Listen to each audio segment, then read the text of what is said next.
Dans un laboratoire d'études en balistique, une balle de 20 grammes est tirée verticalement à travers plusieurs planches de bois empilées sur une épaisseur de 200 mm.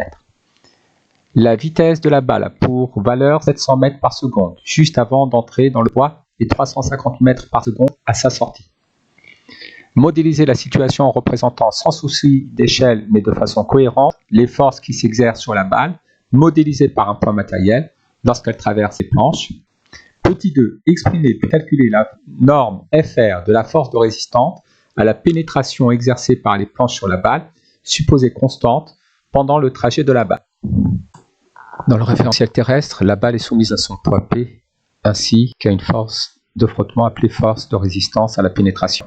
Elles sont représentées sur le schéma à droite. A est le point d'entrée de la balle, B le point de sortie de la balle.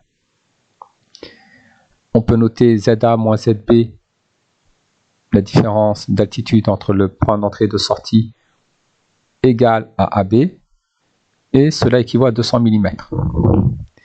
Appliquons le théorème de l'énergie cinétique à la balle entre le point d'entrée A et le point de sortie B. Nous obtenons que la variation d'énergie cinétique est égale au travail du poids au cours du déplacement AB, plus le travail de la force de résistance au cours du déplacement AB. L'énergie cinétique correspond à 1/2 de la masse fois la vitesse de la balle au carré. Le travail du poids au cours du déplacement AB peut s'écrire mg fois l'altitude du point de départ ZA moins l'altitude du point d'arrivée ZB. Le travail de la force de résistance s'exprime après calcul par moins FR fois AB.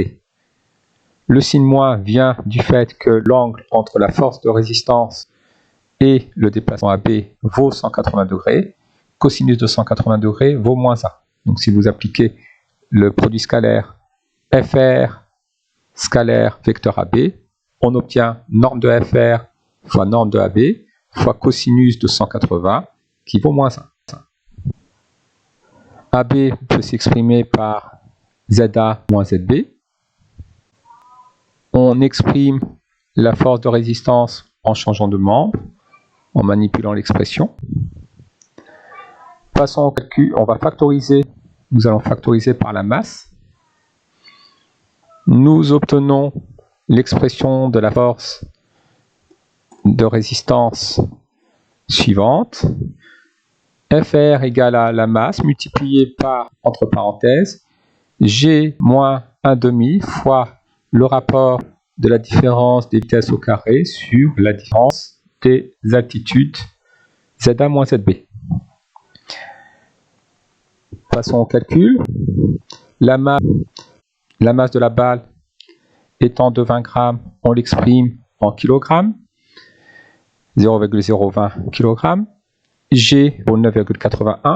La vitesse VB et la vitesse VA doivent être exprimées en mètres par seconde.